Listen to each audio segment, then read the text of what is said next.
विद्यार्थी मित्रांनो, MPSC times या MPSC एज्युकेशनल चॅनलमध्ये सर्वांचं स्वागत आहे। तर आपण कव्हर करत आहोत शिक्षण हे प्रकरण आणि आता आपल्याला लेक्चरमधून क्लिअर करणार आहोत आपण राष्ट्रीय शैक्षणिक धोरण 1968 आणि राष्ट्रीय शैक्षणिक धोरण 1986 सालचं।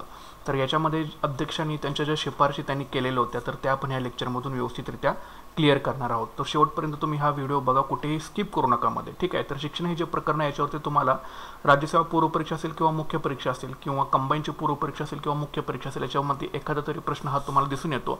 त्याच्यामुळे शिक्षण हे प्रकरण इतिहासामधलं करणं जे आहे ते खूप चांगल्या पद्धतीने केलं तर आपला जो मार्क असेल तो आपला फिक्स होऊन जातो। तर आता सुरुवात करूयात आपण। तर सुरुवातीला आपण राष्ट्रीय शैक्षणिक धोरण 1968 काय तर ते बघूया, ठीक आहे। बघा, तर हे कधीचं धोरण आहे? राष्ट्रीय शैक्षणिक धोरण हे 1968 सालचं आहे, ठीक आहे। हे शिफारस कोणी केलेली होती? तर कोठारी आयोगाच्या शिफारशीनुसार जे राष्ट्रीय शैक्षणिक धोरण 1968 होतं हे तयार केलेलं होतं। तर याच्या पाठीमागे शिफारस कोणाची होती? तर कोठारी आयोगाची शिफारस होती। याचे अध्यक्ष होते राष्ट्रीय शैक्षणिक धोरणाचे डॉक्टर त्रिगुणा सेन। हे या राष्ट्रीय शैक्षणिक धोरणाचे कोण होते? अध्यक्ष होते 1968 लक्षात ठेवायचं। तर शिफारस कोणाची होती? कोठारी आयोगाची शिफारस होती आणि याचे अध्यक्ष कोण होते? डॉक्टर त्रिगुणा सेन। हे राष्ट्रीय शैक्षणिक धोरण 1968 जे होते ते अध्यक्ष होते। आता कुठल्या शिफारशींनी केलेल्या होत्या? तर मूल्यमापन पद्धतीमध्ये सुधारणा करून नापास व गळतीचे प्रमाण कमी करणे। आता जे विद्यार्थ्यांना जी गुण पद्धती दिली जात होती परीक्षेनंतर तर त्या गुण पद्धतीमध्ये किंवा त्या मूल्यमापन पद्धतीमध्ये काय करा? सुधारणा करा आणि नापास आणि गळतीचं प्रमाण जे आहे हे कमी करा, अशी एक शिफारस या राष्ट्रीय शैक्षणिक धोरण 1968 च्या माध्यमातून केलेली होती।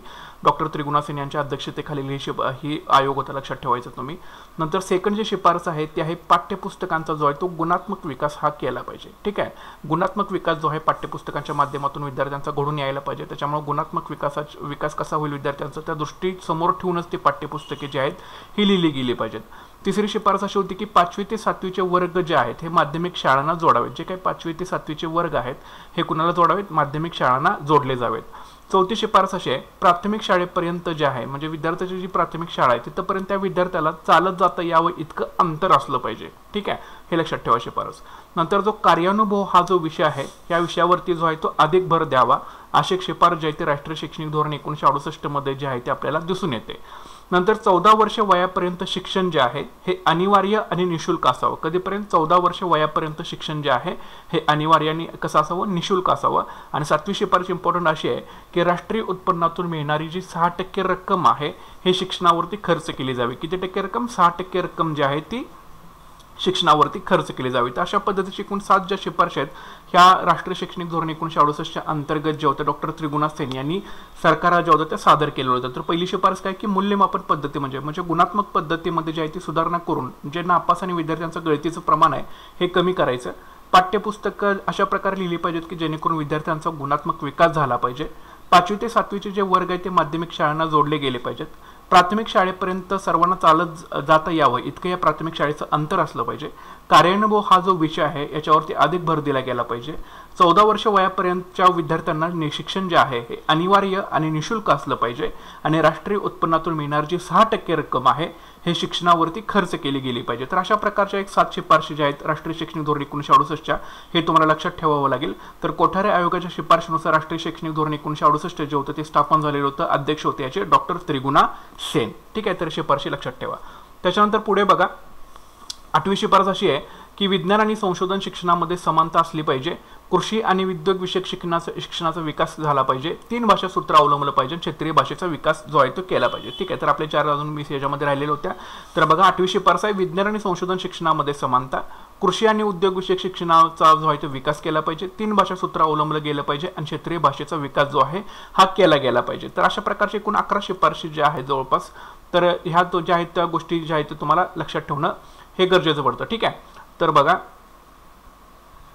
तर पहिल्या आपण 7 तरी शिफारशी तुम्हाला मी ऑलरेडी सांगितलेले आहेत की मूल्यमापन पद्धतीमध्ये सुधारणा, पाठ्यपुस्तकांचा गुणात्मक विकास, 5वी ते 7वीचे वर्ग माध्यमिक शाळांना जोडणे, प्राथमिक शाळेपर्यंत विद्यार्थ्यांना चालतात एवढं अंतर, कार्यानुभव या विषयावर अधिक भर, 14 वर्षापर्यंत विद्यार्थ्यांना शिक्षण जे आहे ते अनिवार्य निशुल्क आणि राष्ट्रीय उत्पन्नातून मिळणारी 6% रक्कम ही शिक्षणावरती खर्च केली पाहिजे।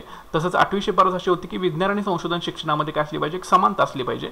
कृषी आणि उद्योग विषयक शिक्षण जे आहे याच्यामध्ये विकास केला पाहिजे। 3 भाषा सूत्र अवलंबलं गेलं पाहिजे म्हणजे प्राथमिकवर कुठलं, माध्यमिकवर कुठलं, उच्च माध्यमिकवर कुठलं, विद्यापीठ स्तरावरती कुठलं, अशा प्रकारचं त्यांनी सांगितलेलं होतं।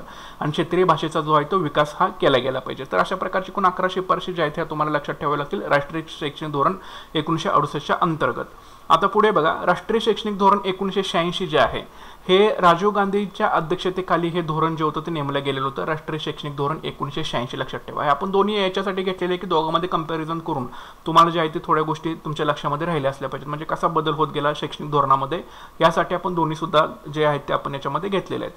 ठीक आहे. तर आता राष्ट्रीय शैक्षणिक धोरण 1986 आपल्याला माहिती आहे की राजीव गांधी यांच्या अध्यक्षतेखाली जे आहे ते राष्ट्रीय शैक्षणिक धोरण 1986 जे होतं ते नेमलेलं होतं. तर आता शिफारशी कुठल्या होत्या याच्यामध्ये बघा, तर ग्रामीण भागातील जे हुशार विद्यार्थी आहेत त्यांच्यासाठी नवोदय विद्यालयांची स्थापना जी आहे ती करावी अशी शिफारस केलेली होती.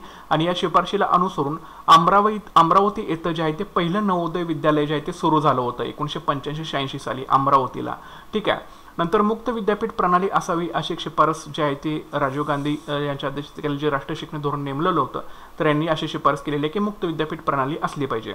प्रौढ आणि निरंतर शिक्षण कार्यक्रम जो आहे तो राबवला गेला पाहिजे. प्रौढ आणि निरंतर शिक्षण कार्यक्रम राबवावा. स्त्री शिक्षणावरती भर द्यावा. आता बघा 4 लक्षात राहतील तुमच्या. एक म्हणजे नवोदय विद्यालयाच्या संदर्भामध्ये शिफारस आहे. यानुसार अमरावती इथं पहिलं नवोदय विद्यालय सुरू केले. हे कुणासाठी? ग्रामीण भागातील जे हुशार विद्यार्थी आहेत त्यांच्यासाठी. नंतर मुक्त विद्यापीठ प्रणाली असली पाहिजे. प्रौढ आणि निरंतर शिक्षण कार्यक्रमासंबंधित शिफारस एक आहे. आणि स्त्री शिक्षणावरती भर दिला पाहिजे अशी एक शिफारस आहे. पुढे बघा, प्राथमिक शिक्षणाचं जे आहे ते सार्वत्रिकरण केलं जावं, म्हणजे सगळीकडे प्राथमिक शिक्षण जे आहे ते याचं सार्वत्रिकरण सुद्धा केलं जावं. नंतर 6वी शिफारस खडूफाळा मोहीम योजनेच्या संदर्भामध्ये आहे. खडूफाळा मोहीम योजना जी आहे ती राबवली गेली पाहिजे. शालेय गळतीचं प्रमाण कमी करण्यासाठी योजना राबवली गेली पाहिजे. 6 ते 14 वर्षापर्यंत मोफत आणि सक्तीचं प्राथमिक शिक्षण जे आहे ते विद्यार्थ्यांना दिले गेलं पाहिजे. माध्यमिक शिक्षणामध्ये जे आहे ते व्यावसायिक शिक्षणावरती भर दिला गेला पाहिजे. शिक्षणाचं खाजगीकरण केलं पाहिजे आणि 36% वरून 2000 पर्यंत 56% पर्यंत साक्षरता दर नेण्यासाठी प्रयत्न केले गेले पाहिजेत. तर अशा प्रकारच्या जवळपास या 11 शिफारशी ज्या आहेत ह्या तुम्हाला माहीत असणं गरजेचं पडतं. मग एक म्हणजे प्राथमिक शिक्षणाचं सार्वत्रिकरण करणं, खडूफाळा मोहीम योजना राबवणं, शालेय गळतीचं प्रमाण करण्यासाठी काही उपाययोजना राबवता येतात का याची माहिती घेणं, 6 ते 14 वर्षापर्यंत मोफत आणि सक्तीचं प्राथमिक शिक्षण देणं, माध्यमिक शिक्षणामध्ये व्यावसायिक शिक्षणावरती भर देणं, शिक्षणाचं खाजगीकरण करणं आणि 36% वरून 2000 सालापर्यंत जे आहे 56% पर्यंत साक्षरता दर नेण्यासाठी प्रयत्न करणं. आता ही धोरण कधीच आहे तर 1986 सालचं धोरण आहे. त्याच्यामुळे 2000 पर्यंत त्यावेळी 36% साक्षरता दर होता. तर 2000 पर्यंत जो आहे तो 56% पर्यंत आपल्याला कसा नेता येईल यासाठी सर्वांनी प्रयत्न केले पाहिजेत. तर अशा प्रकारच्या शिफारशी ज्या आहेत ह्या केलेल्या होत्या. राजीव गांधी यांच्या अध्यक्षतेखाली हे राष्ट्रीय शैक्षणिक धोरण 1986 जे होतं ते नेमलं गेलेलं होतं आणि त्यांनी अशा प्रकारच्या शिफारशी ज्या आहेत ह्या केलेल्या होत्या. त्याच्यामुळे राष्ट्रीय शैक्षणिक धोरण 1968 आणि राष्ट्रीय शैक्षणिक धोरण 1986 त्यांच्या अध्यक्षांनी त्यांनी केलेल्या शिफारशी ज्या आहेत ह्या तुम्ही जर आपले व्हिडिओज जर बघितला सारखा 3-4 वेळा तर तुमची डायरेक्टली उजळणी जी आहे ती होऊन जाणार आहे. ठीक आहे. तर ज्यांनी अजून आपल्या चॅनल कोणी सबस्क्राईब केलं असेल त्यांनी नक्की चॅनल सबस्क्राईब करा, शेअर करा आणि लाईक करायला अजिबात विसरू नका. So thanks for watching guys and all the best.